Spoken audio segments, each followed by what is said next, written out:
はい、どうもワイワイキャッチです。今日は寒いので焚き火をしてさつまいもを焼いていきます。まずはじめにびちょびちょに濡れた新聞紙で包んでいきます。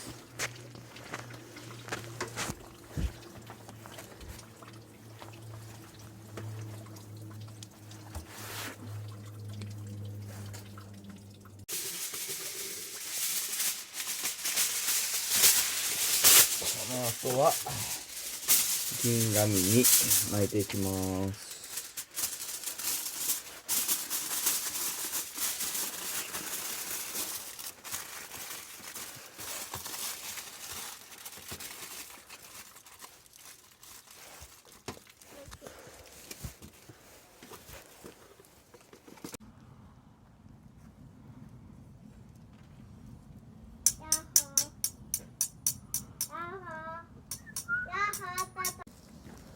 芋を取り出します。